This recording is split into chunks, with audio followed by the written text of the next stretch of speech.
Salutations à tous. Cette vidéo s'adresse à l'Organisation mondiale de la santé et ses responsables OMS Afrique.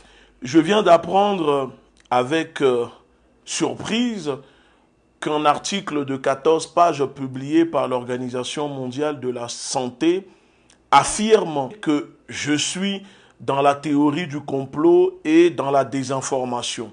Selon l'Organisation mondiale de la santé, mes alertes et mes dénonciations ont mis les parents au Togo dans l'hésitation concernant la vaccination HPV, papillomavirus. L'Organisation mondiale de la santé dit également que mes alertes concernant la campagne de vaccination au Cameroun avec le vaccin RTS Mosquirix antipaludique a mis en hésitation les populations et que tout cela n'est que la théorie du complot et de la désinformation. Cependant, en lisant l'article, je constate que l'OMS n'a pas eu le courage ni les arguments pour démentir les informations que je dénonce depuis quelques semaines à propos de la dangerosité et l'inefficacité de ces vaccins, le vaccin HPV et le vaccin RTS Mosquirix. À part utiliser l'arme favorite des Occidentaux en disant désinformation, théorie du complot, l'OMS n'a pas été capable de répondre à mes questions, à mes interrogations, puisque ce sont des questions que j'ai posées au ministre de la Santé du Cameroun et que je continue de poser. D'ailleurs, je profite dans cette vidéo, je repose la question aux responsables de l'OMS. Est-ce que le vaccin RTS Mosquirix provoque des cas de méningite, le paludisme cérébral et des décès chez les jeunes filles vaccinées, oui ou non? Il y a d'autres effets secondaires. Répondez seulement, est-ce que le vaccin est efficace à seulement 50 ou 55%? Répondez à ces questions. Au lieu de dire que je suis dans la désinformation, apportez-nous des preuves et démontrez que non, ce n'est pas vrai ce que je dis et répondez aux questions. Concernant le vaccin de papillomavirus, vous êtes en train de dire que je dis qu'on impose ce vaccin aux familles au Togo. Mais c'est pourtant le cas. Nous avons des témoignages, plusieurs centaines, milliers de témoignages. Les enfants se font vacciner de force contre l'avis, le consentement des parents.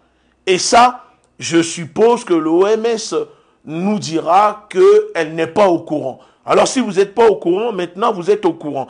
Est-ce que c'est normal que on vaccine de force des enfants, des jeunes filles de 9 à 14 ans contre l'avis des parents au Togo?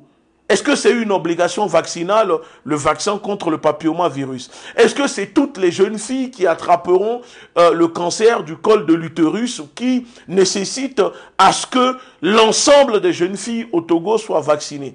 Ce sont des questions que nous sommes en train de poser et nous aimerions avoir des réponses. Et je finis cette vidéo en disant qu'il est temps que les pays africains mettent en place une politique de souveraineté sanitaire.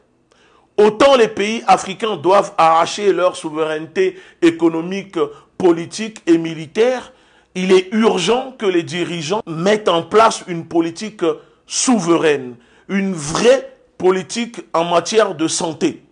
Ils ne doivent plus laisser ni être dépendants ou complices des crimes contre l'humanité que ces firmes pharmaceutiques occidentales et leurs groupes de lobby font sur les populations africaines en prenant la santé des populations africaines pour un business et les citoyens africains comme des cobayes cliniques gratuites. C'est contre ça que nous sommes en train de nous battre et c'est ce que je dénonce. Est-ce que dire cela, c'est être dans la désinformation ou dans la théorie du complot? Je comprends que l'OMS vole au secours des dirigeants africains et de ces supplétifs qui sont complices, qui touchent de l'argent pour inoculer ces vaccins qui sont dangereux aux populations africaines. Mais l'OMS sait très bien que nos alertes ne sont pas de la désinformation. Et j'espère qu'à travers cette vidéo, on aura des réponses à nos questions. Pan African Media pour une Afrique souveraine et unie.